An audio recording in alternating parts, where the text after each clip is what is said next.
Viruses can make us ill, but fungi can alter our very minds. And there are no treatments for this, no preventatives, no cures. They don't exist. It's not even possible to make them. So if that happens, we lose. Kami butuh vaksin, butuh obat. Saya telah menghabiskan waktu hidup saya untuk mempelajari hal ini. Jadi tolong dengarkan saya baik-baik. Tidak ada obat dan tidak ada vaksin.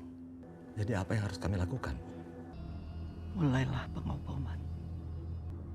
Bom seluruh kota dan seluruh orang yang ada di dalamnya. There's this crazy fungal epidemic that started in Jakarta of Indonesia, and it's spreading all over the world.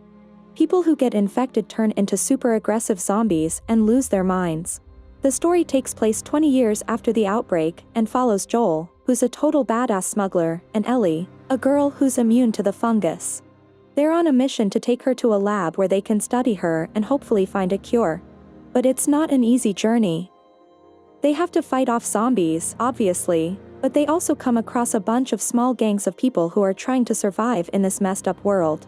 And let me tell you, some of these people are way scarier than the zombies. It's a wild ride, and it's all based on this game called The Last of Us, which was originally a super popular video game from Naughty Dog Studio and dropped on PlayStation 3 in 2013. And now HBO is turning it into a TV show. They've spent a ton of money on it, and makes it one of the few game-to-TV adaptations that actually works. My question is, how'd they pull it off? First off, what makes a game immersive is usually the interactivity. But The Last of Us stands out because it's got heaps of movie-like scenes, with a killer storyline and realistic characters that'll leave you feeling like you're right there with them. The writers of the TV show, Neil Druckmann, who created the game, and Craig Mazin, who wrote Chernobyl, stuck to the original but also make it a whole new universe by fleshing out the characters. Now, the game itself is all about playing through a bunch of similar sections over and over again.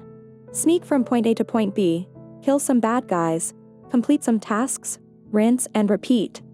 Even though the game version of The Last of Us is one of the few that actually is story-centered, it still follows this pattern. But its TV series version mixes things up and connects everything together, turning it into a 10-hour road trip movie through a post-apocalyptic America. The characters are so engaging that you feel like you've been on the journey with Joel and Ellie from the start. And their bond is so strong that it pulls us in too, even without a DualShock in our hands. When it comes to the characters, Joel and Ellie are played by Pedro Pascal and Oberyn Martell, who you must remember from Game of Thrones. These two actors blend their personalities perfectly with their characters, making us feel for them without even realizing it. Joel lost everything on the first day of the disaster outbreak. And 20 years later, he's become a tough survivor with killer instincts and a cold, hardened shell. He embodies the macho man persona of the Wild West fantasy world, where only the strong and selfish can survive. Men will once again be the hunters, just like in the primitive times. Ellie, on the other hand, is an orphan who was born after the outbreak and has had a rough time in military school. Before she became the savior of the world, she was just a shy, mature and rebellious teenage girl who knew very little about the world around her. Her journey with Joel was an adventure and a learning experience for her. One of the most memorable scenes in the story is when Ellie sees a giraffe for the first time. She lets her guard down and becomes a naive, innocent child again, shedding the tough exterior she's had to build up to survive. That moment reminds us that there's still beauty in the world even amidst all the chaos and monsters. One of the best parts of the game version is that players get to switch between Joel and Ellie 3 times, experiencing the different challenges they face in the same world and seeing things from each other's perspective. This helps players feel the strong bond that develops between the two as they realize how much they need each other. The movie may not have had the same character embodiment as the game, but it still made us feel that Ellie needed Joel's help, and that Joel's heart was opening up to her. We have a chance to see how Ellie grew from just being a mission in Joel's mind to something more beautiful and meaningful. We don't have to do this. I want you to know that. After all we've been through, everything I've done, it can't be for nothing. I know you mean well. I know you want to protect me. You have. And when we're done, we'll go wherever you want. I'll follow you anywhere you go. But there's no halfway with this. We finish what we started. And the ending is a real kicker. It starts out like it was going to be typical and boring, but then it takes an unexpected turn. Joel is a savage, mercilessly killing everyone who got in his way to rescue Ellie from the operating room, and then escapes. But when Ellie wakes up, he lies to her, telling her that the doctor didn't have the vaccine. They were running some tests on you. Turns out there's a whole lot more like you. People that are immune. Dozens of them. The doctors, they couldn't make any of it work. They've actually... They've stopped looking for a cure. Swear to me that everything you said about the Fireflies is true. I swear.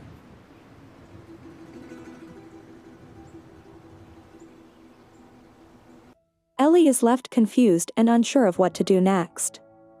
At the exact moment, the game ingeniously puts players in control of Ellie as she followed Joel, who had just killed everyone.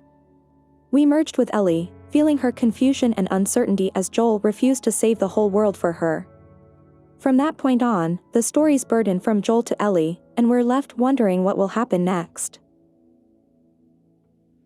Finally, I want to praise another clever adaptation of The Last of Us TV series to the game. Not only they wrap up Joel and Ellie's main storyline, but they also threw in some juicy subplots for the supporting characters. Sometimes, they even gave the spotlight to characters who didn't get much play in the game. One of the best examples of this is in the third episode where we meet Bill and Frank, a gay couple trying to create a peaceful haven in a messed up world. Bill's all about being careful and protective of his loved one, while Frank's a naturally optimist who really knows how to love life. Their 20-year love story was one of the best 45 minutes of TV I've seen all year, and it showed that even in the crappiest of situations, there's still some beauty left to be found. We can still hold on to our own attitudes towards life, and keep being true to ourselves. Of course, the exquisite expansion of this show is not always so gentle and romantic. As a post-apocalyptic anthropological journey, it reveals various efforts by independent survivors to rebuild small-scale societies. Military dictatorship, terrorists or revolutionaries, self-sufficient hunter communities, communist groups, and some isolated individuals who rely solely on themselves and trust only themselves. People uphold different beliefs to preserve the hope of survival, and also hold up a mirror for us to imagine which one we would choose if we were in their shoes. What's impressive about The Last of Us is that it doesn't fall into the trap of pure nihilism that most post-apocalyptic stories do. The characters are morally ambiguous, and no one's values are judged. Even though we're wandering around a world that's full of despair and chaos, our hearts are still filled with love and selflessness. It shows that even in the midst of chaos, humanity can still shine through. The Last of Us finds a unique gentle path in the rugged wilderness. The astonishing, trembling, and dissonant sound plays symphony, triggering our deeper thoughts on this story. Are the ethics that humans who survive in this post-apocalyptic era should follow the same as those we are familiar with? At this moment, we realize that The Last of Us might look like just another post-apocalyptic zombie flick, but it's really so much more than that. It's actually a profound ethical drama. Its bleak post-apocalyptic scenes exude a pastoral poetic mood. What it wants us to focus on is not disaster or mission, but to reflect on who we are and what we stand for. You can feel like you've come to an end. And you don't know what to do next. But if you just keep going, you find something new to fight for.